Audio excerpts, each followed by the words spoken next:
The first thing Shen Yunzhe noticed was the smell: stale coffee, leftover takeout, and the metallic edge of dawn that got into the cramped apartment whenever the street woke up. She counted the cold tiles under her bare feet, the way the light hit the scar on the side of her neck, and the thin stack of unread messages from a number she no longer dared answer. The world had been reduced to a single persistent sensation, an emptiness in her stomach that felt less biological than contractual, as if every insult and rumor had leased a piece of her hunger. Food had always been a small rebellion. In the palace, they forbade extravagance, but she had learned to treasure dumplings hotter than morning gossip, to memorize flavors the way other girls learned poems.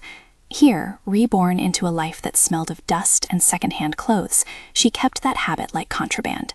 She rolled out of bed, thumbed open the drawer where she kept a worn photograph of her father, the only proof she had that he was more than the scandal the city had carved onto his name, and promised, mouth tasting nothing and meaning everything, that she would set his record straight. "You sound dramatic," said a voice she had not expected, a clipped, emotionless stream that no one else could hear. System: new host linked. Status: activated.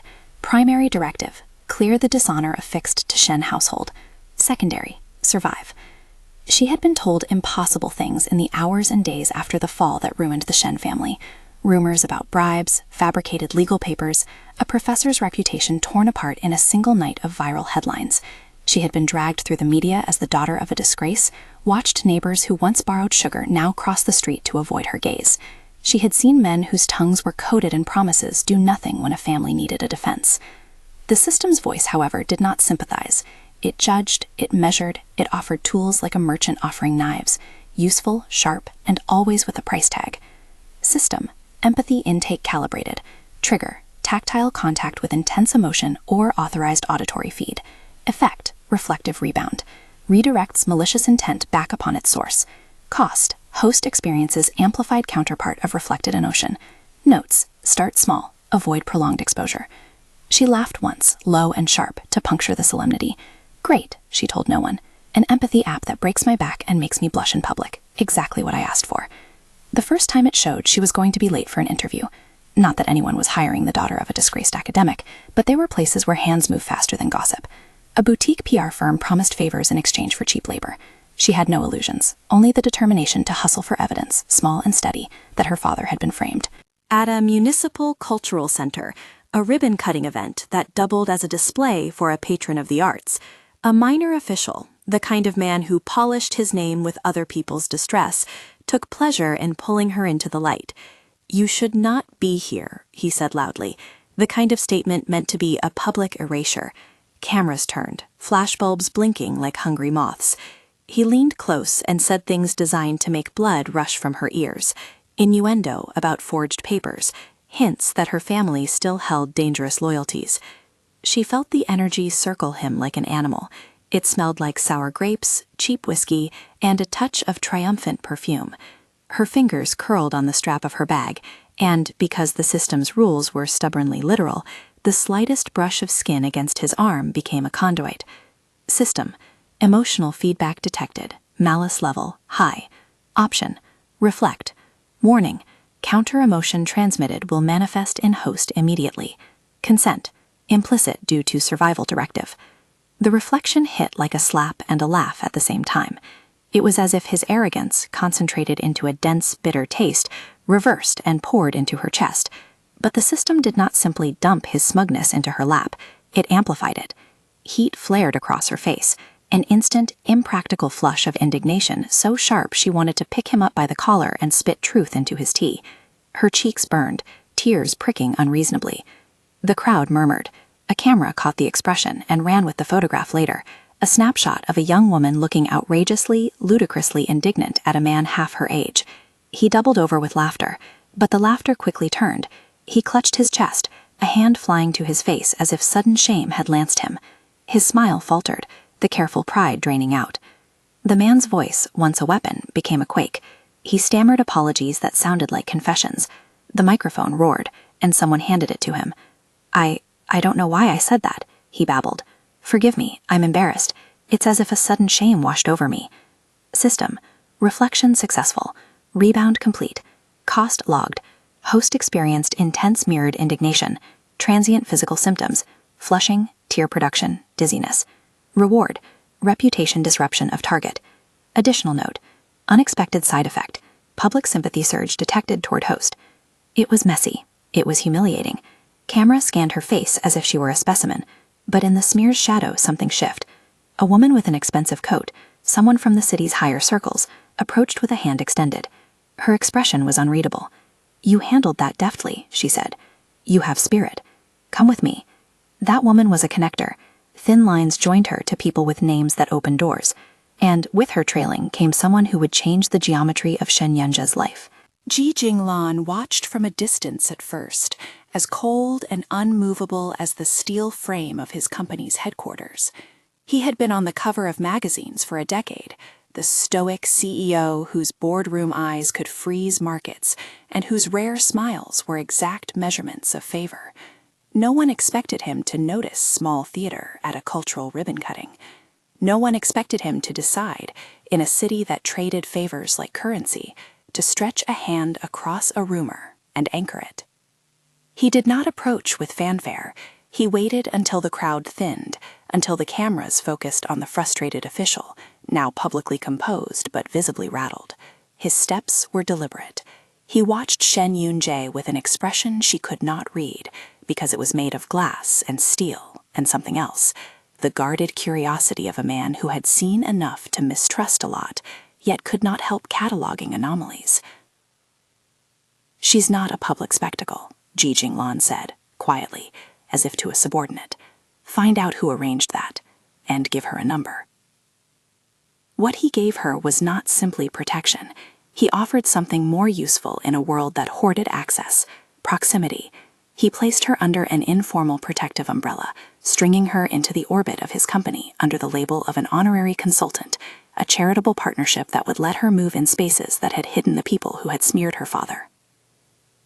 "And if someone else tries to humiliate you," he added once, voice flat as ledger paper, "don't use that trick in crowded places." Shen Yunzhe wanted to ask why. She wanted to ask how. Instead, she felt the system's tiny, warbling excitement, unable to sense him properly, and a claustrophobic sense of teeth grinding in her chest. System. Subject Ji Jinglan. Detected immunity field. Cause. Personal blockade profile present. Effects. Host's empathy resonance suppressed near prolonged proximity. Proposed advantage. Tactical cover against accidental overuse. Proposed disadvantage. Limits reconnaissance during critical interactions. He was the first person whose presence short-circuited the system. Where others' emotions pulsed like clear signals at a market, Ji Jinglan's felt like a blacked-out street. She could not hear through him. The system's sensors hit a wall of stillness. The only thing she could glean were faint, ghostly impressions. If she tried to touch his hand, would the rebound fail? If she allowed herself to think of him, would the cost be diffused? The mechanics were irritatingly uncooperative. The first days under his protective label were strange in the way of new arrangements. She could finally use public libraries again without lowered eyes, step into coffee shops without whispers. She had a small office in a wing of the company building she would never have been invited into otherwise, a glass box with a view of the river where the city likes to put up its clean face. She bought a pastry and ate it standing by the window until the crumbs fell onto the floor. The pastry tasted like defiance. Hunger punctuated everything. It was not only the literal gnaw of her stomach, though that was constant, but a metaphorical appetite for justice, for a clean name, for the reclamation of a life people had written obituaries for while the body still moved. She used food as punctuation marks. One extra dumpling after a long day felt like writing "not finished" in lipstick across the lid of a coffin. System. Reward points accrued, 12. Current upgrades available. Selective auditory feed requires 10 points. Directed rebound focus requires 18 points. Warning, upgrades increase backlash severity proportionally. The selective listening upgrade was tempting and cruel. It promised what she needed, the ability to tune into a single person's emotional channel across a crowded room, a scalpel to cut through the city's noise. But points were not given without suffering. She accepted, as she always accepted. The system's bargains felt like cold medicine, effective but bitter. The first time she used it was at a small, supposedly intimate event that doubled as a corporate celebration. Ji Jinglan's company hosted a quiet reception for a new philanthropic fund, and the guest list read like a ledger of the city's influence. Yuan Mei, glossy, practiced, and dangerous, glided through the room in a dress that seemed designed to distract witnesses from the words she said. Shen Yunzhe tuned herself to her like one tunes a broken radio, focusing until the noise fell away and a single voice sat like a coin on her palm. System. Selective auditory feed engaged. Target, Yuan Mei. Feed stability, moderate. Duration limit, 5 minutes. Cost multiplier, 1.5x per minute. Yuan Mei's emotions looked like a catalog of smooth, rehearsed malice, the self-justifying warmth of someone who stirs trouble then tucks it into other people's laps, the cool appetite for reputation power. The system showed the undercurrents like colors, indigo for cold calculation, a nasty violet for disdain. Shen drew in the data greedily. It was intoxicating and invasive, suddenly knowing the shape of a person's private contempt as if she had read a private diary. At minute 3, the cost arrived, not as a warning but as a physical, well-defined flash. Nausea swung through her like a wave, the world tilted to the citrus tang of regret. The rebound of the contender's malice landed in her chest as a heavy, giddying weight. She felt suddenly as if she had swallowed a lemon whole, her mouth puckered, a tear threatened, and then she realized she was humming under her breath, an obscure lullaby her mother used to sing. It was absurd. System. Cost event. Severe emotional mirror. Symptoms. Dizziness. Transient auditory hallucination of childhood lullaby. Acute hunger spike. Suggestion. Ingest food with high carbohydrate content immediately. She laughed, a wet sound that did not belong to her, and excused herself to the service table where canapes waited, because someone always thought little sandwiches would soften every hard negotiation. She grabbed 3, face burning with an embarrassed flush as staff glanced. She ate with greedy, tiny bites, each one a salve. Food, once again, soothed. She chewed and returned to the room with the feed still active in her muscles like an afterimage. She had learned to use food to cover up system consequences. If the rebound left her face smudged with shame, if it left her words tasting of someone else's bile, she compensated with a mouthful of something good and harmless. It felt childish, but it worked. For that moment, the city could not read her like worn paper. Yet nothing was without strings attached. Yuan Mei's malice was layered, and the selective listening showed a name in the background. Wrong. Wrong, who had placed a quiet, lethal bet against Shen's father on the rumor board. Wrong, who had access to legal circles and contacts at the university where her father had worked. The name arrived as a pulse, an index marker. Shen held it like a ticket to a train she needed to catch. Between private lunches, she met with allies who were themselves small lights. Kui Huan, a sharp-tongued assistant with immaculate hair and a scary loyalty. Dr. Yang Pin, a mild-eyed physician who staffed the company's wellness center and patched fragile things back together. A stooped archivist who promised secret filing rooms where old misfiled paperwork collected dust like sleeping judges. But for every ally, there was an antagonist with better lawyers.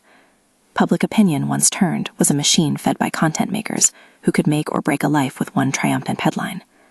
Shen considered the system a tool, but also a liability. The more she used it, the more the cost accumulated. Backlash was not merely physical. It made her feel the emotion in private in ways that bruised her. She found herself waking at night, heart pounding with the echo of other people's shame or rage, as if it had nested in her like a bird waiting to peck out daylight. Food became an anchor, the only habit she trusted to remind her of herself. Ji Jinglan watched her, sometimes openly and sometimes as a shadow at the lip of a room. He was silent more often than he spoke. Once, when she had come back from a feed that had left her knees weak and her head foggy, she found him in the kitchen of the company guest pavilion holding a single paper cup of soup. He did not offer words, he rarely did, but he did something the media rarely saw. He handed her the cup with the unlit candor of a man who had decided small mercies were things worth giving. "You don't have to explain," he said. I wanted to demand why he protected her, why he would slide her into legal consults and attach his name to the idea of her being a beneficiary of a foundation created in her father's name. She wanted to ask if his kindness was a ledgered favor or a sign of something complicated and private. Instead, she accepted the soup, tasted the savory comfort, and felt briefly the anger and exhaustion convert into something like human warmth. System, unexpected event, partial thought link established, channel Ji Jinglan, duration ephemeral, content fragmentary grief memory. I promised no more harm. Security level moderate, advisory Do not attempt extended probing. Blockade sensitivity high. The system flagged a fragment, an impression so shy it was barely a flicker. In the blink of a moment when their palms brushed exchanging the cup, she heard not words, but a small fractured thought, a promise, the skeletal memory of someone who had sworn to protect a younger self from harm. It was a splinter of a past that did not fit into the man everyone moved around, as if he were an immovable object. Ji Jinglan's expression did not change. His voice remained even, and whatever passed between them when palms met could not be measured in office courtesy. "You're more interesting than your headlines," he said finally, a dry observation that might have been a compliment if one read his face carefully. "Be careful who you trust." She wanted to reply that she trusted no one, that trust had been rationed out of her life into leaky jars that no one bothered to patch. Instead, she curled her fingers around the cup and felt for a moment the system's strangely humanizing effect, how it forced her to live with the emotional lives of others like a parasite, and occasionally to get a line of sight into the truth. She started to gather evidence in small, stubborn ways. She approached old colleagues of her father's under the pretext of charity work. She filed requests for archived emails, and she let the system guide the most delicate of acts. The selective listening sent her to hallway murmurs and soft confessions at birthday parties.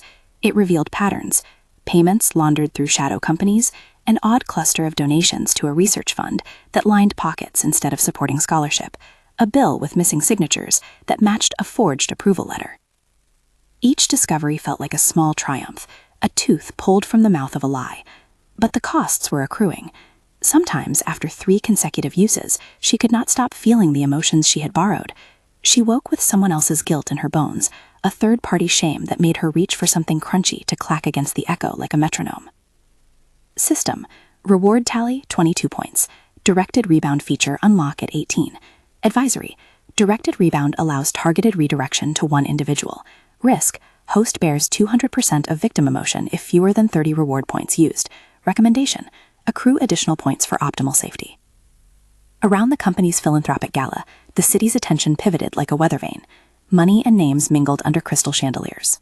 This was the kind of place where reputations were recast and bodies learned to pose perfectly, an amphitheater for image crafting. Shen wore a gown that clung like a secret, and she tasted hunger like a private joke. She moved through the room with controlled appetite, nibbling at small things, her system humming in quiet calculation. The gala was an opportunity. It was also 100 ways to be exposed. Yuan Mei worked the room like an expert surgeon of social wounds. She glided close to the party's power players and laughed at jokes she had not been told. Shen read her like a map, fingers trembling just enough to keep her from being obvious. The selective listening had been helpful. It had pointed to Rong as the likely mastermind, but it had not yet put useful, prosecutable evidence into her hands. System. Target detection. Rong's next move likely to be a media destabilization at upcoming press conference. Strategy recommended. Reserve directed rebound for critical exposure. Note. Host must reach 30 reward points to minimize self-damage. She realized she needed more points, or a partner who could absorb some of the cost. That thought, brash, immediate, fell into silence when Ji Jinglan stepped in, a quiet force at the edge of her peripheral vision. He was accompanied by a man with the kind of smile that was a practiced commercial thing. They slid into the conversation with the precision of satellites locking orbit. "You're here to make a spectacle," Ji Jinglan said to a flinty board member who had been trying to resurrect the rumor machine. The man tightened, the kind of movement she had come to recognize as the first manifestation of fear. Shen felt the man's small, private panic like a wind on an open circuit. Her palm itched. The temptation to touch, to send that panic back into him like a gust of shame, was immediate and animal. But she thought of her father, of the ledger of evidence she was trying to assemble, and remembered the system's stern, unblinking calculus. System. Activation denied temporarily. Reason. Host proximity to immunity field, Ji Jinglan, detected. Advisory. Use the immunity window to collect external evidence without risk of rebound. Ji Jinglan's presence, which she had once resented for its circuitous interference, acted now as a shield. It frustrated the system's appetite for direct action, but it also kept her safe from misfires. She skirted the impulses, writing names on the inside of napkins, whispering to Kui Huan, who was surprisingly good at planting questions and listening for unguarded replies. But the system is not an ally that waits politely. It kept tally and nudged her when the city's narrative shifted in dangerous ways. A week after the gala, an article surfaced, a forged memo, supposedly from her father, recommending a contract that had benefited a company linked to wrong. The headline was designed to be a crucifixion. Shen read the story and felt it land in her like a... She tasted nothing but the metallic tang of fury. She wanted to tear the page into confetti and feed it to the journalists. Instead, she dialed Ji Jinglan's number with fingers that trembled. He answered on the second ring. No preamble, no small talk. "You've been targeted," he said. "I'm going to prove it," she replied. "I will make them admit it." "Not in public." His voice was the same ledger of control. "Not yet." They argued about timing. He instructed legal and PR teams to organize a preemptive press briefing, to buy airtime, to make a controlled narrative. She wanted fireworks. He wanted surgical strikes. The difference between them was not that he was cold and she was hot. It was that he saw the chessboard and she saw the board on fire. Both perspectives were useful. High-risk window available. Recommendation: do not engage directed rebound in televised setting without secure containment. Point accrual required for safe operation, +8 points. She could feel the city's teeth grinding. Her father's reputation had always been a kind of thin parchment. The slightest moisture of scandal turned it translucent. She had to act, but she had to do it with the kind of patience that felt like a betrayal of instinct. Food kept her grounded in the chaos. On the night the forged memo was pushed, she ordered a stack of dumplings and ate them standing in the half-dark of her office. The steam rose and fogged the window, and for a moment she let the heat soothe the rawness. She thought of the ledger entries she had found, payments rerouted through shell companies, signatures that didn't match, a ledger line and wrong stack that aligned with a scholarship fund that never existed. Each item was a stitch in a long seam of lies. Kui Huan placed a folder on her desk like a gift and smiled in the way of people who understood what stakes looked like without needing to shout. "We have a lead on the firm that processed the memo," Kui Huan said. "It's dirty. We'll need to go in and pull their server backups." "And risk being noticed?" Shen asked. Kui Huan's smile sharpened. "We'll do it in the night with a ghost account and a man who owes Ji Jinglan a favor." Opportunistic scenario identified. Suggested action: covert retrieval of digital records. Risk: exposure to malicious emotions if tampered on site. Recommended adjunct: presence of immunity field, Ji Jinglan, for containment. They planned a midnight visit to a nondescript office building. Shen felt the thrill of illicitness like a sugar hit. They crept in, a small convoy of people who were both terrified and electrified. The records were messy, hidden by encryption schemes and administrative laziness. She planted a USB like a time bomb, hoping the files would reveal the forgeries and the names attached. The payoff came in a slow drip. It was not an explosive confession, and it did not topple people in a day. Instead, it was an accumulation, an email chain pointing to Wrong's contact with a third-party consultancy, a bank transfer whose trail veered into a shell company registered under a different surname, a digital timestamp that did not match the university's official server logs. It was enough to start a legal needle moving. But hours after the retrieval, the backlash came, in the form the system always used. In the night, she dreamt other people's remorse, and woke tasting it. She found herself sitting on the edge of her bed, fingers clasped around lukewarm coffee, the city's noise leaking in through thin walls. Her hands shook. She wanted someone, anyone, to tell her that this would be the end. The system answered in its dry, useful way. System: reward tally updated, +8. Total points, 30. Directed rebound safety threshold reached. Advisory: you have reached minimal safety margin for targeted rebound. Caution: physical backlash may still be significant. Recommend presence of immunity field and medical standby. 30 points. The number flashed in her mind like a ticket to a dangerous theater. The directed rebound could now be used. The system's numbers did not come with moral guidance. They simply listed capabilities. Now you can take someone's malice and channel it back at the source with a scalpel rather than a sledgehammer. The price remained. The reflected emotion doubled back and nested in her ribs. She would have to pay in pain, or nausea, or shame, sometimes in all three. She thought of her father, the way he had stood in courtrooms with his voice reduced to a thread, the way the university board had shuffled like a deck of indifferent cards. She thought of the garden in which she had once hidden letters of encouragement under the soil, letters that were now evidence boxes in some prosecutor's cabinet. "Will you be next to me when I do it?" she asked Ji Jinglan on a night when the city felt like it might tip. He paused, as he always paused. "I will be where I can be useful," he said. "I will not step into the line of your fire."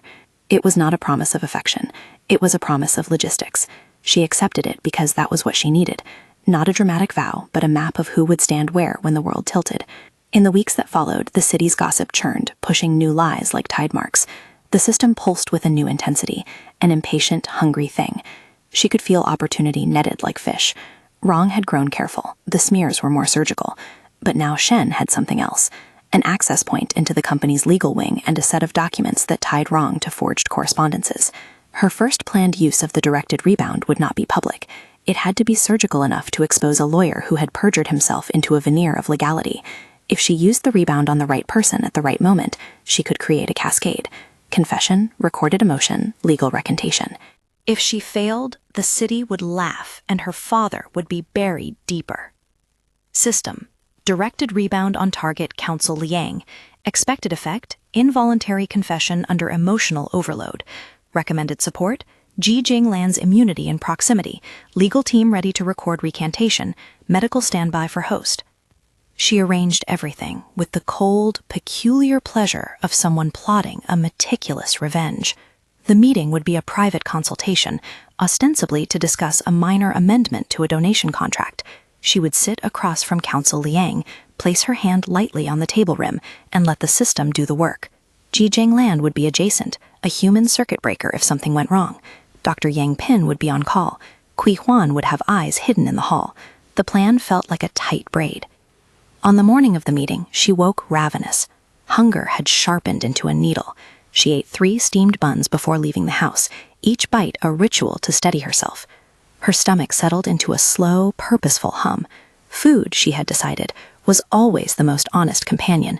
No filters, no stories, just heat and texture. She arrived at the office where Counsel Liang waited with the practiced blandness of someone who thinks indignation can be muzzled by a good tie. Liang's smile was a map of her Hearst conscience. When she sat, she felt the system's awareness spike like a nervous animal. She placed her hand where she could touch the table, tactile contact being the sharpest trigger, and focused. System: directed rebound primed. Target: Counsel Liang. Safety node: Ji Jinglan's proximity active. Cost projection: high. Host sympathy metric: prepare for intense mirrored shame. Liang began with small talk, then switched to the language of stone. Contracts, clauses, the smooth handoff of culpability. His malice was not theatrical. It was the dry, clever sort that takes pleasure in the idea of being above scrutiny. Shen calmed her breathing and let the system triangulate.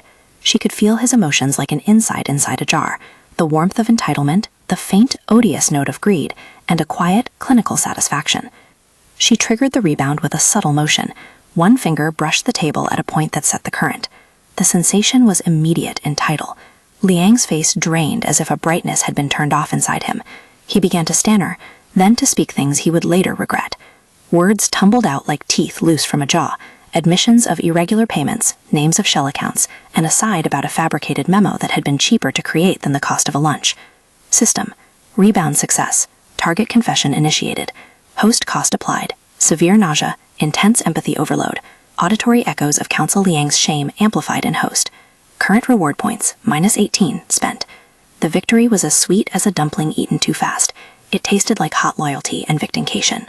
But the blowback arrived at once. An avalanche of emotion she had borrowed now settled in her chest and refused to leave. Her knees went weak. She clutched the edge of the table and had to focus on not fainting. "Careful," Ji Jinglan said softly from where he stood in the doorway. His voice was a ledger. "Sit down. Dr. Yang is here." She obeyed, because the pain was a full-bodied thing. It was not merely headache or nausea. It was the echo of avowals and the sudden realization that possessing other people's shame was an invasive act that rewired her into a receptacle. She would have to sleep with their guilt wrapped around her like a cloak. Food, she promised herself, would be the liniment. After the meeting, the recorded recantation burned through legal and PR like a purifying fire. Counsel Liang, humiliated and cornered, withdrew his earlier statements. A cascade followed as the firm linked to Rong's forged memo felt the heat and began to squirm. The city smelled blood and moved in for the feast. Everyone who had a stake in the shuffle did what people with fragile reputations do. They sought cover.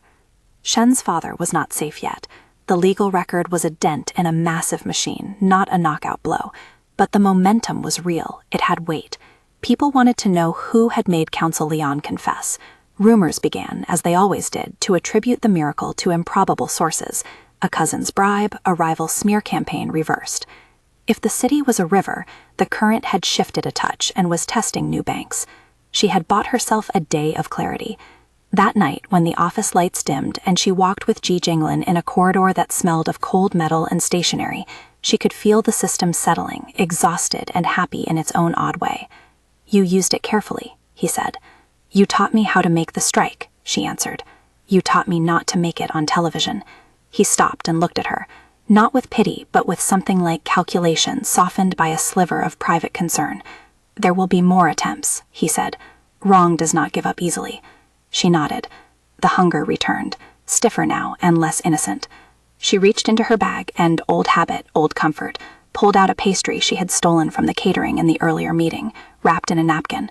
She bit into it without ceremony, crumbs scattering onto the floor like map fragments. He watched her, inscrutable. For a heartbeat, the system vibrated, showing her a shard of his memory again, a promise perhaps left unfinished, but it was only a breath.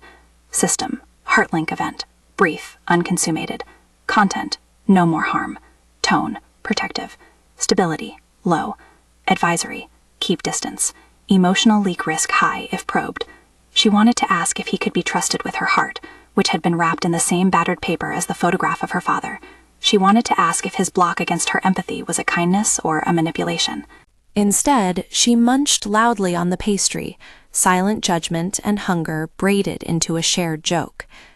"You escaped with something," Ji Jinglan said finally, voice flat. "Not everything, but something they can't touch." "Money?" she asked, grinning a little. He allowed for the first time a small, almost imperceptible expression. "Resources," he amended, and a clearer line of sight. She felt triumphant and small all at once. She had escaped with a few small things: access, a safety net, money that would pay for lawyers and servers and the occasional late-night dumpling. But she was still unloved in the city's eyes, and trust was a currency she could not yet afford. They stood in the corridor and watched the skyline where offices kept lights burning like nervous constellations. She had cleared one sliver of wrong. The larger picture was still nasty and opaque. Wrong was still out there, and had all the motivation of a wounded animal with money and friends. The system chimed softly with statistics and probabilities. It cataloged their next steps, offered tactics like a mercenaries list. System, tactical window open, suggested next target, corrupt registry firm with ties to Wrong. Risk assessment high, recommended containment, ensure Ji Jinglan's proximity and legal recording. Secondary, public narrative calibration to limit smear backfire. Shen Yunzhe took another bite of pastry and felt the city press in from all sides. She had proved that the system could be an instrument for justice, but every time it gave something, it took a portion in return. She had spent points and body and still had wounds that no pastry could heal. She thought of her father again, of the way he had written. She thought of her father again, of the way he had written notes in the margins of journals, small, stubborn corrections that treated truth like something to be rescued rather than worshipped. He had taught her to look for one misaligned stamp, one mismatched signature, and follow it like a breadcrumb. Now, in the quiet of the corridor lined with frosted glass and the hum of air conditioning, those marginalia felt like a compass. Tomorrow would be another excoriating day in the city that never let a scandal forget its teeth. Wrong would not surrender because a single council had confessed. Men like Wrong swam in layers of deniability. They had to be stripped of every covering. Shen Yunzhe tipped the last of her pastry into her mouth and let the sugar steady her. Food was not only comfort, it was ritual. It marked the days she kept fighting. System, tactical recalibration complete. Objective, deep excavation of Wrong network. Current reward points, 12. Required for mutual heartlink, 40. Advisory, accumulate through measured use and ally-driven operations. She had spent most of her points on the directed rebound that forced Council Liang to confess. The legal recantation had widened an opening, but openings turned into traps if she hurried. Ji Jinglan insisted on surgical patience. He was pragmatic. When she wanted to shout, he wanted to chart coordinates. Both instincts were necessary. She had learned to hold both in her hands, not believing either would save her alone. The next lead appeared in an unlikely place, a sleepy firm that rented out shelf addresses to clients who wanted to look municipal and unknowable. Kui Huan, who had the sort of smile that could sharpen into a blade, had trawled through corporate registries until she found a pattern. A small set of transactions, a purchase of server time, a transfer for domain hosting, threaded between Rong's consultancy and a web of nominal companies. Someone was hiding server backups in a co-working space with minimal surveillance. "We get the server images," Kui Huan said. "We find the original memo. We link the hashes. We pin Rong's hands to the file." "And their security?" Shen asked. "Minimal, but they have a night guard with a bad back and a fondness for convenience store coffee," Kui Huan said. "We have a window." Night work had become a rhythm. It felt clandestine in a way that tasted like the beginning of a heist movie. Adrenaline, the subtle perfume of cheap printer toner, and the nervous exhilaration of doing what the law might someday praise. Dr. Yang Pin was the medical standby. He insisted on bringing a thermos of medicinal broth, which Shen relished the way a struggler relishes a cheat meal, and the archivist sent by Ji Jinglan supplied a legit-appearing maintenance badge. They moved like ghosts through the building, slipping into a server room that hummed with quiet purpose. The backups were tucked behind a wheezy cabinet and encrypted in lazy, careless ways. Kui Huan worked as though she had been born with a USB in her palm, and in 20 minutes they had images burned on drives that smelled faintly of ozone. The files were baroque in their deception: memo drafts that had been edited, timestamps that bend like a reflection in glass, an email trail that ran through shell accounts and then stopped. There was a single small gateway in the chain, a contractor named Lin Ha who had paid for domain registration with a credit card that, when traced, linked to Rong's offshore entity. Lin Ha was a plausible scapegoat, if they could find him. System: new lead validated. Risk: high. Personal exposure to malicious residuals if Lin Ha is engaged. Reward estimate: 8 points. Suggestion: use selective auditory feed at low duration to confirm Lin's direct involvement before any public operation. Lin Ha turned out to be more frightened than vicious. He had been hired to register a domain and route an email. He had been paid well and told never to ask questions. When Shen found him in a modest apartment 2 boroughs over and showed the spool of evidence, the fear in his eyes was honest and raw. "You don't know what they'll do to you," he whispered. "Rong doesn't, you don't cross him." He had said the same thing as thousands of people who had trembled at the name of the powerful.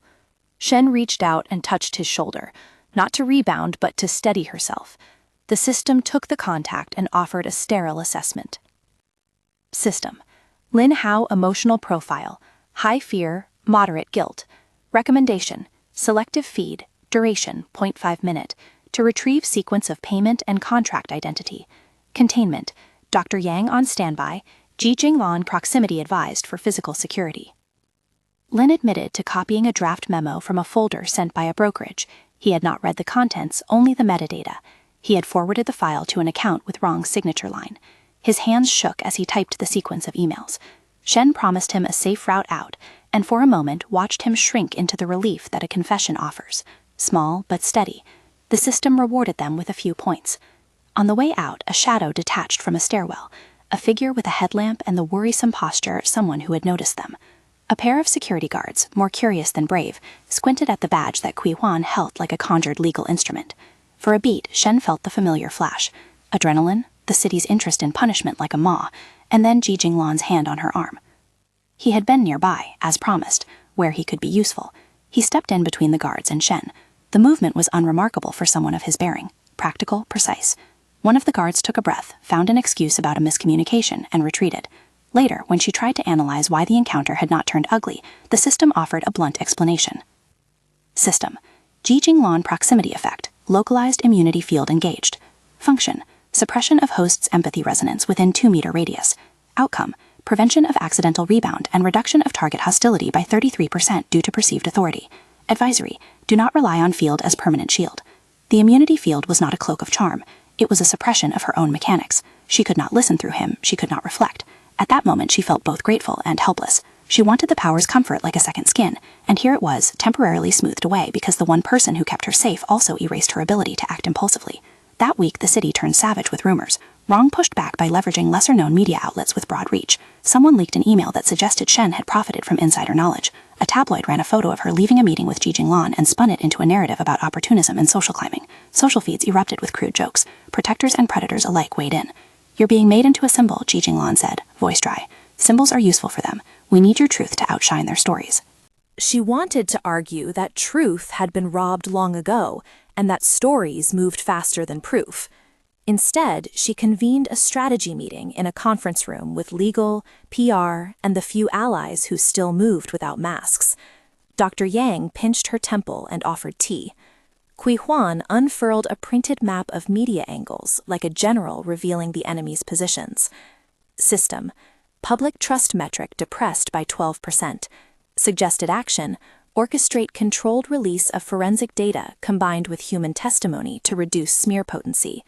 Points allocation: recommended sacrifice of 6 points to force a targeted public reveal on controlled medium. The plan hinged on 2 things. First, getting the forensic hashes out in a way that could not be rewritten by those same networks. Second, baiting wrong into a reaction that could be captured and recorded by legal standards.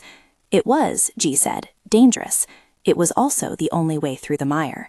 They prepared by lining up witnesses, Lin Ha included, who could testify to the chain of custody of the files. Shen practiced her testimony like someone learning a foreign language, not for show, but for survival.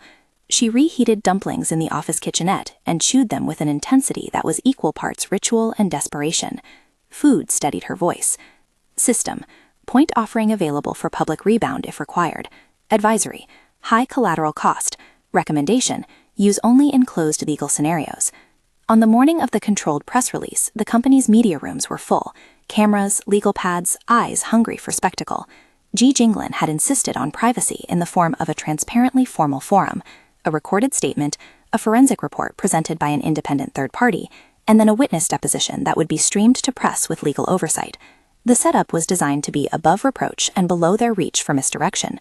Rong did not ignore such an invitation. He sent a proxy, and then himself, an aloof, glossy figure with a talent for smiling through malice. He arrived late, as if marking his superiority.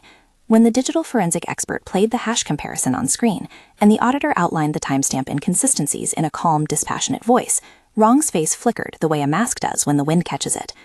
"You have nothing," he said into a microphone that amplified him to the room. Someone from Rong's camp shouted an objection. There was a ruckus. Shen's hands tightened around her water glass. The system buzzed with temptation. System: target detection. Proxy legal counsel demonstrating high hostility. Option: public rebound to compel admission. Cost: extreme. Host will bear amplified guilt and nausea and public physical symptoms. Containment: Ji Jinglan immunity field recommended. Dr. Yang ready. She had the choice to trigger a public rebound that would force the proxy to collapse in truth, an immediate dramatic reversal. It would be gratifying. It would also be reckless. If the system succeeded, the moment would be televised and the public would see her suffer. If it failed, she might be punished for manipulation. Ji's eyes met hers across the table. In them she read the same map of risk he had been drawing all along. "Hold," he said, a single syllable that moved with the gravity of a gavel. He stood and walked to the front of the room. His presence was a geometric fact. Rong's proxy faltered. The room fell quieter. Ji spoke not to the cameras, but to the logic of process. He asked for a recorded correction, laid out a legal challenge, and suggested that the evidence would be turned over to a court with jurisdiction. Then he did something that surprised most in the room. He called for a recess and pulled Shen into a side room, away from microphones. "You can blow them out of the water now," he said without heat. "But if you do, they will make you look like an avenger, not a victim. They will frame your action as vendetta." She wanted to say that vengeance was cheap. Justice was the expensive, complicated thing. She wanted to say that her father's name was worth more than public decorum. Instead, she swallowed a dumpling and listened. "We release what is admissible," Ji said. "We frame the narrative around forensic proof and witness testimony. If you insist on an emotion-based spectacle, you risk losing credibility. Let me buffer the legal process. Let the law be the gavel." It was not the answer she wanted. It was the one the city would respect. She let herself be steered. She agreed because sometimes surviving the storm required building a levee rather than wading in to meet it. Then something small and sharp happened that the room's elite would later call the moment everything changed. A junior journalist, hungry for a breakout, tried to prod Lin Ha with a loaded question that insinuated Lin's own guilt. The question was meant to embarrass him. In the press scrum, a scuffle almost started. Shen felt the malicious undercurrent in the journalist's tone, as if someone had poured bitter tea down her throat. Without thinking, because the system's reflexes were sometimes cleaner than her strategy muscle, she placed a hand lightly on the table where Lynn sat. The tactile trigger accepted contact. System. Reflexive rebound activated. Malice level, moderate. Warning, cost to host will be severe in public setting. Activation override by host, not engaged. The journalist's condescension folded into a visible flush of shame. The question faltered. The room hummed and someone swore. The journalist stumbled, words slipping into apology. Cameras snagged the exchange, and for a breath the public's attention pivoted from manufactured narratives to the human stutter of contrition on live feed. System. Reflection successful. Rebound collateral. Host experiences intense wave of borrowed shame. Symptomatic display. Visible tremor. Hand cooling. Faintness. Public sympathy index, +18. Shen felt the backlash hit like a sickness. Her vision narrowed, the droning whine in her ears sharpened into a tidal pulse. She gripped the table until her knuckles blanched. Someone handed her a glass of water. Ji Jinglan, who had been standing 2 meters away, moved in and placed a cool hand at the small of her back, a motion so economical it could have passed as ordinary courtesy. The system's sensors kicked and reported a familiar fact. System. Ji Jinglan proximity. Immunity sealed engaged. Outcome. Host's rebound symptoms dampened by 22%. Advisable. Remove host to private care immediately. He guided her out of the hall like someone keeping a fragile object from the wind. In the corridor, she bent over and retched into a trash can as Dr. Yang Pin appeared with a thermos and a towel. The humiliation of being sick in public mixed with the raw, bitter joy of watching a lie's edges begin to fray. Food, warm and savory, later soothed her stomach but could not smooth the lingering aftertaste of other people's contrition lodged in her ribs. Later that week, with council papers in order and audio logs sent to an independent arbiter, they had a legal foothold. The press slowed its hunger because the story was now thicker than a quick headline. It required verification. For the first time in months, Shen slept without dreaming she was wearing her father's name on her chest like a brand. System. Current reward points, 6. Suggestion. Conserve points, major operations forthcoming. The city's predators did not retreat for long. Wrong escalated into a desperate crisis. He orchestrated a leak that could have been fatal, a manipulated video that suggested Shen had conspired with a rival to sell company secrets. The footage was slick, layered, and primed for virality. Within hours, the clip ran across platforms. Board members who feared scandal called for immediate damage control. Investors sniffed. "She's a liability," muttered one director in a private call that Shen overheard after engaging a limited selective feed on the finance team. She heard the contempt like a stone hitting glass. System. High threat cascade detected. Recommend immediate containment and public counter-narrative anchored by legal filings and direct testimony. Points required for direct public control, 20. They did not have 20 points. The system's economy was tight. It took labor, strategy, and alliances to accrue privileges. But there were other currencies. Ji Jinglan's reach, the chairman's distaste for messy exposures, the quiet goodwill of the forensic auditor. Ji convened the board under the pretense of a stabilization meeting. He moved like a strategist assembling infantry.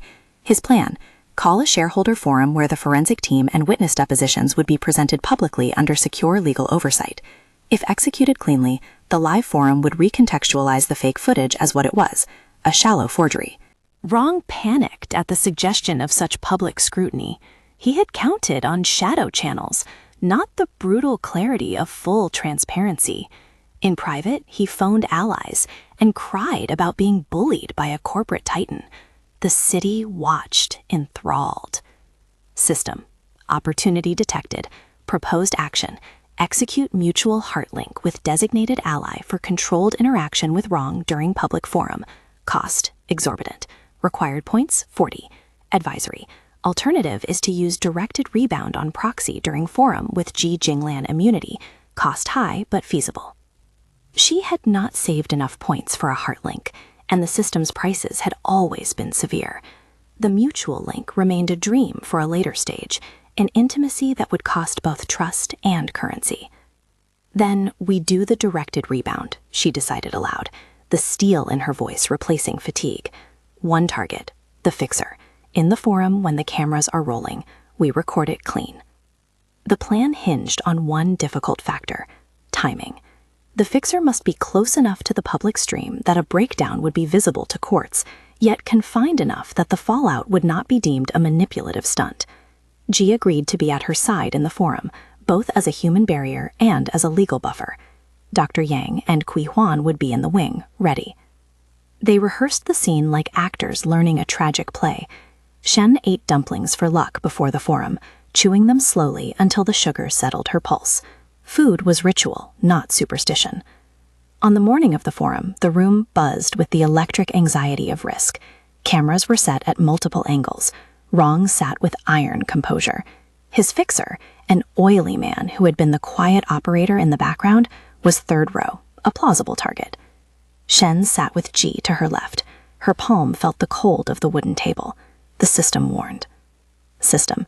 Target detection, wrong fixer emotional profile, high guilt, moderate fear, strong loyalty to wrong. Directed rebound readiness, 80%. Cost projection, severe. Recommendation, deploy only after audible admission by target or direct prompted question. The forum began like a legal ritual.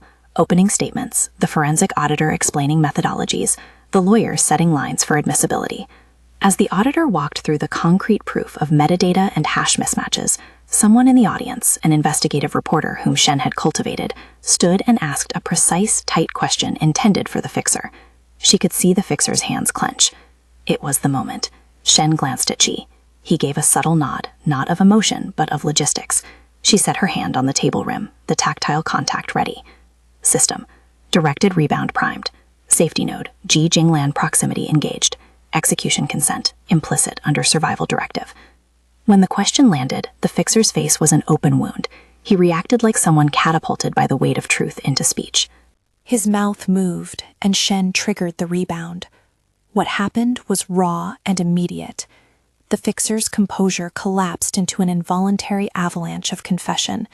He began to spew names, dates, and details with the frantic cadence of someone trying to unburden a body too heavy for the soul to carry.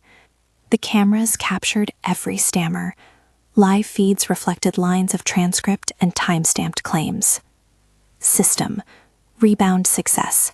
Target confession initiated across livestream. Host cost, maximum. Intense nausea, auditory echo, thermal fluctuations. Expected public display of distress. Protective factors.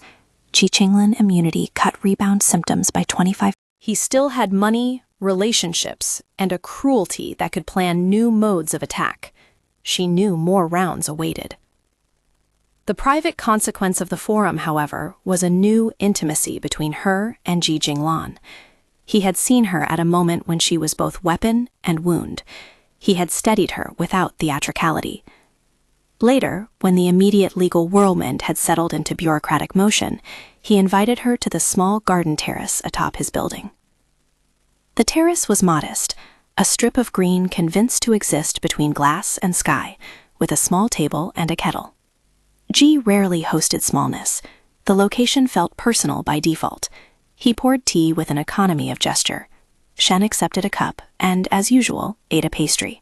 It was a small rebellion against the world's insistence that public scenes were the only currency of meaning. "I could have handled it differently," she said, tasting honey and ash in the tea. "No," he interrupted softly. "You did what was necessary in a moment that needed force. I prefer smart force, but necessary force is still force." She wanted to ask if force meant he loved her, if his proximity was protection or possession. She did not. Instead, she let her hand reach unconsciously for his.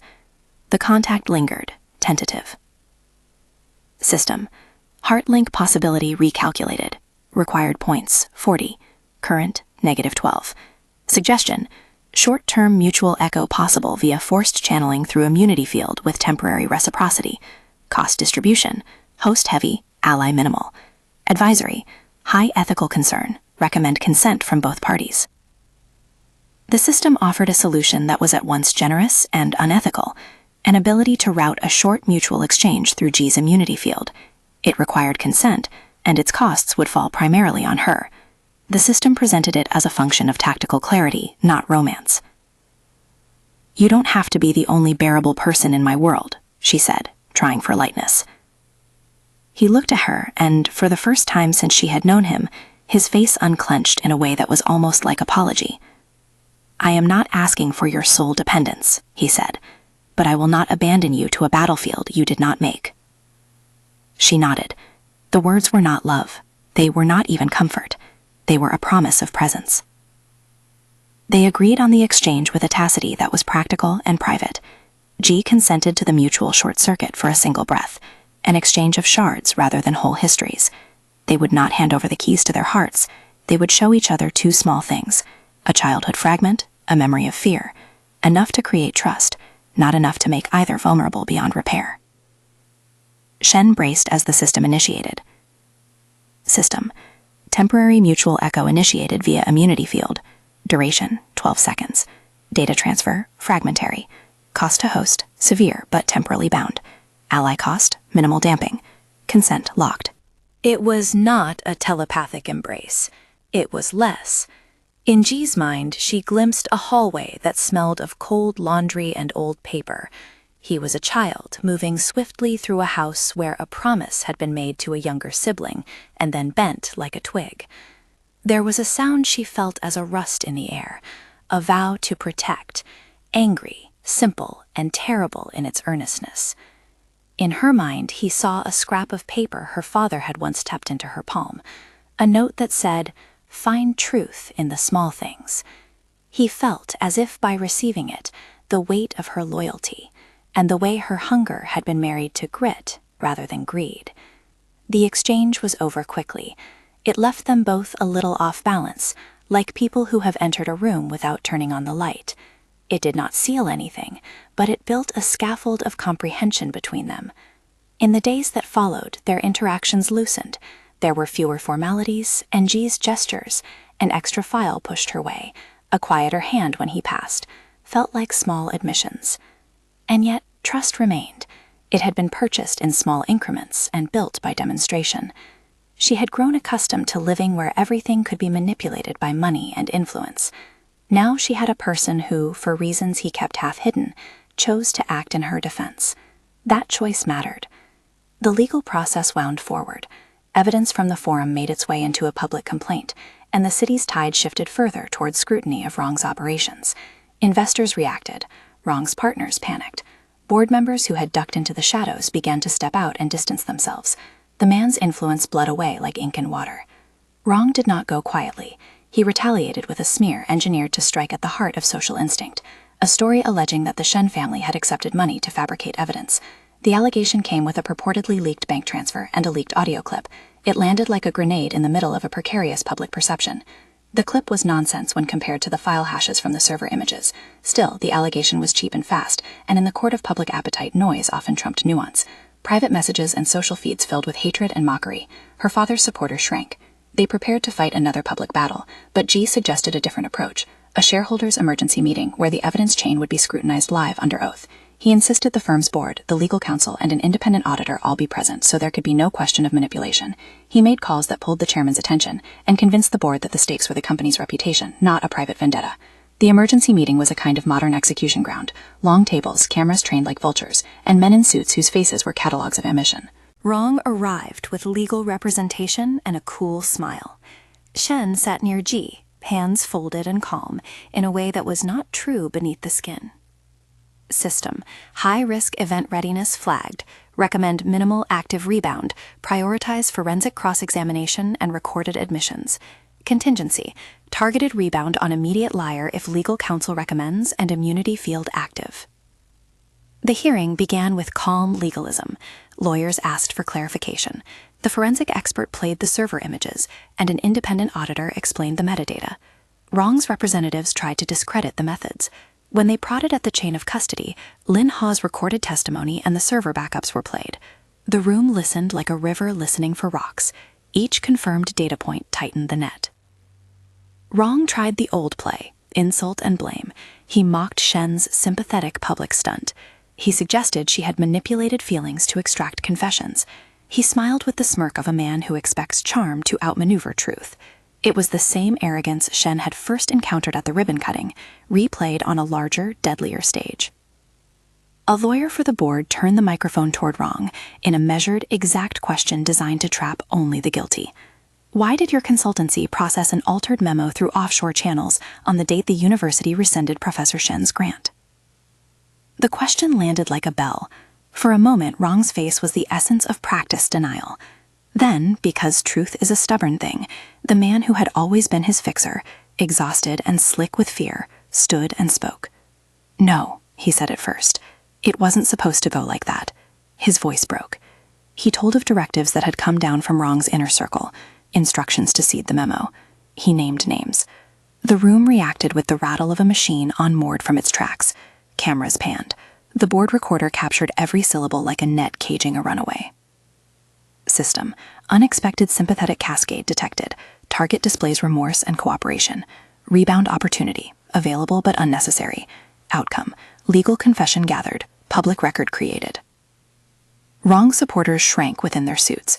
The chairman called for an immediate audit of Rong's linked accounts. The firm's legal counsel recommended suspension and public censure.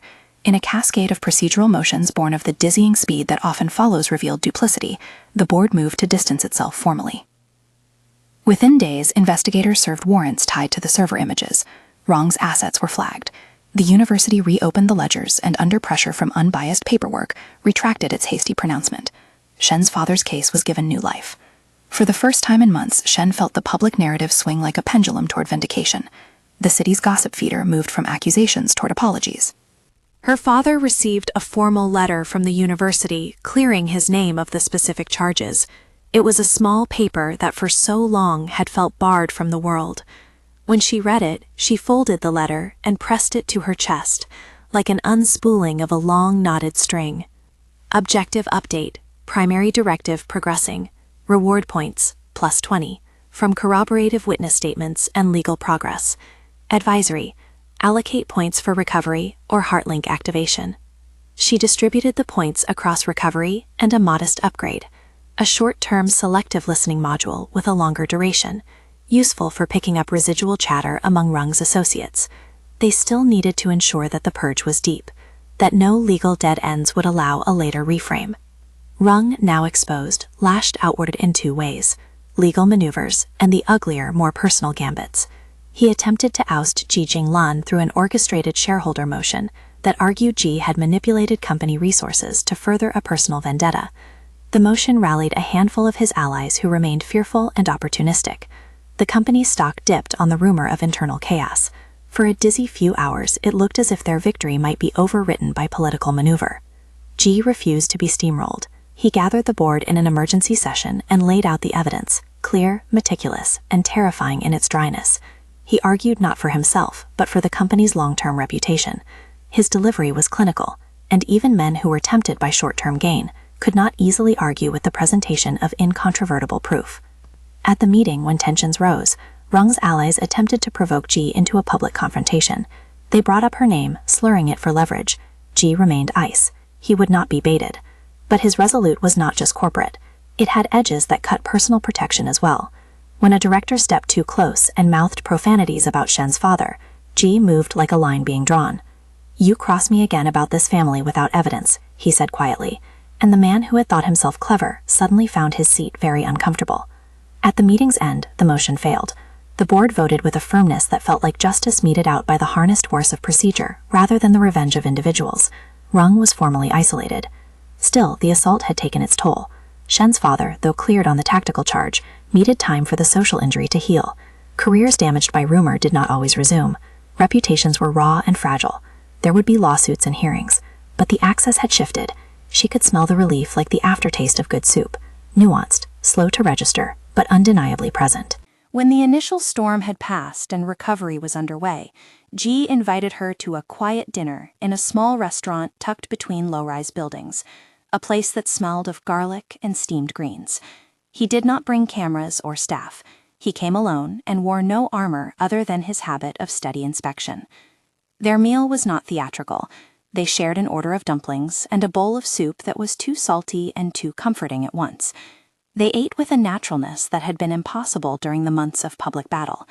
Shen laughed at a small joke Ji made about the company's need for better taste in research funds. The sound was not self-conscious. It was relief.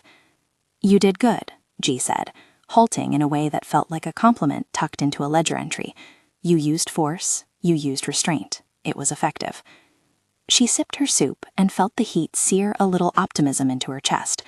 You were there too, she said. You didn't have to be. His face softened, not into sentiment, but toward something less guarded. I have reasons I prefer to keep to myself, he said. But I will say this. I don't stand by choices I cannot justify with action. She wanted to ask him to explain what that meant for them. Was he a protector who, once his job was done, would step away? Or was he someone whose affection might be real? She did not. The city had taught her that asking too soon was asking for leverage. Instead, she reached for a dumpling, popped it into her mouth, and tasted simple, uncharacteristic happiness. System. Heartlink residual present. Advisory. Emotional stability improving.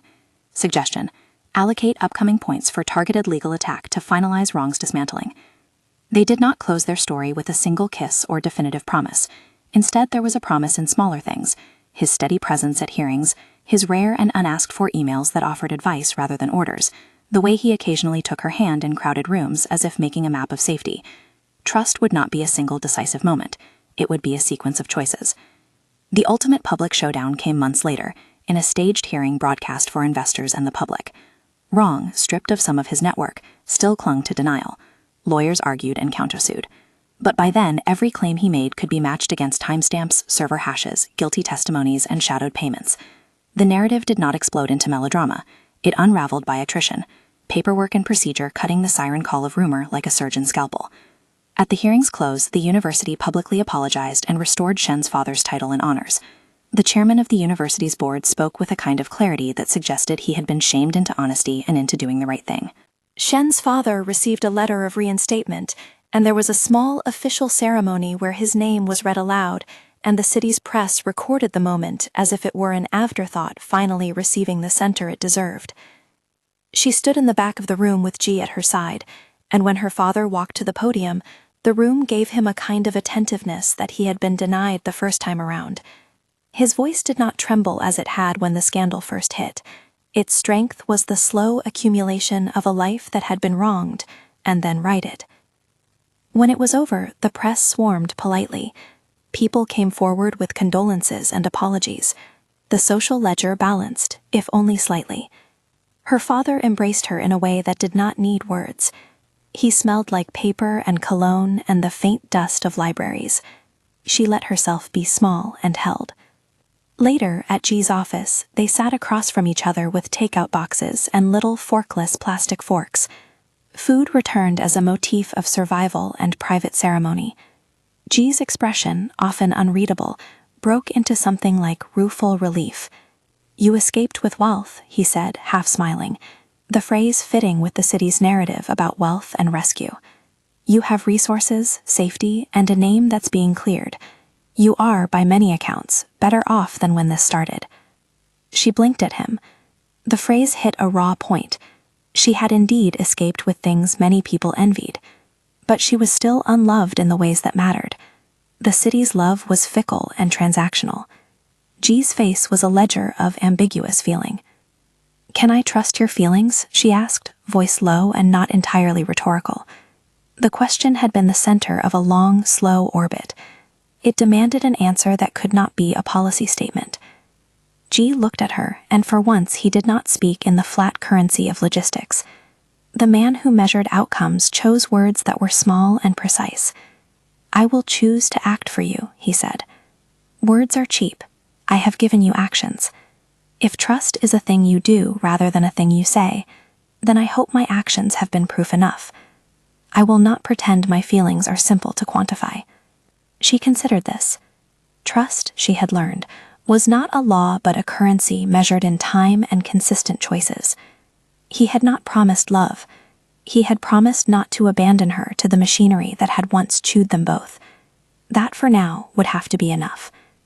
They ate in companionable quiet. Outside, the city thrummed as always. People who have survived a scandal find new amusements quickly. Shen watched Ji as he chewed, as he scrolled through messages that surely were assessments of market risk and personal loyalty. He looked human in the way only those with many power lines could. The human who had been shaped by responsibilities so large they had flattened spontaneous emotion into rare gestures. The system chimed once more with a final, modest notice. System, primary directive achieved to critical threshold. Secondary objectives: ongoing monitoring of wrong network, moral advisory, continued caution recommended. Heartlink option remains available when host accrues 40 points. Recommend recovery period and periodic nutritional rituals.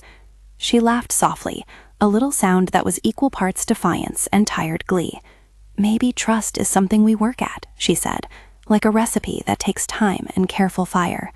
He allowed himself a small smile, the measure of it almost a private trophy. Then we will cook carefully, he replied. They did not exchange vows that night. The world had taught them both the dangers of finality. Instead, they made a plan to move forward with prudence, to keep the legal pressure steady, and to live in the small, honest places, eating greasy dumplings at odd hours, keeping a private line to the forensic team, and safeguarding the fragile gains of reputation restoration. Shen visited her father the next week and watched him sit in the university's seminar room as students filed in with cautious goodwill. He spoke quietly about research and truth, and Shen felt a profound buoyancy. The city's noise quieted around them. She had escaped with wealth, some in bank accounts, some in access, and the truer wealth that reconstituted their family name. She remained, however, unloved in the wholesale sense. People's superficial affection had never been the point. The deeper problem, the question of whether she could let someone stand so near she might be hurt again, remained. At night, she sometimes pressed her palm against the glass of her office window and watched the city glitter like a thing that had been combed smooth after a storm. She thought of Ji's promise, actions over words, and of the slow, careful trust that would have to be repaid in small and steady installments. She thought of the system, that mercantile voice that had given and taken, and of how it had taught her something she might have learned otherwise, that power always had a cost. When the immediate legal dust settled and the university had issued an official apology that would go into the public record and into future resumes, she stood with her father and listened. Cameras flashed. People applauded at the right moments. She tasted wind on her lips and a lingering trace of dumplings oil. Ji was there at the edge of the crowd, his presence unshowy but distinct. He caught her eye and raised one imperceptible corner of his mouth. It was, perhaps, the beginning of something that could be measured in the time it took to choose again and again to stand beside someone. System. Long-term goal progression positive. Emotional forecast. Cautious optimism. Suggestion. Continue legal follow-through and strategic PR. Heartlink available when host accrues additional reward points. Consider for deepening trust but with ethical safeguards. She laughed once, softly, because hunger had always been her simplest defiance. That night, she ate 3 dumplings, because the ritual tasted like victory, and because, for her, food was the language of survival and small celebrations. Ji watched her with a look that was no longer merely guarded, but something more like curiosity. The slow kind, not the flash headline kind. The kind that might grow into something steady if tended. "Can I trust your feelings?" she had asked, and his answer had been not a promise, but an action. He had stood where it counted. They had not finished the book of them. They had simply found a page worth reading together. Outside, the city kept turning, rumors recycled like leaves, power shifting hands like money.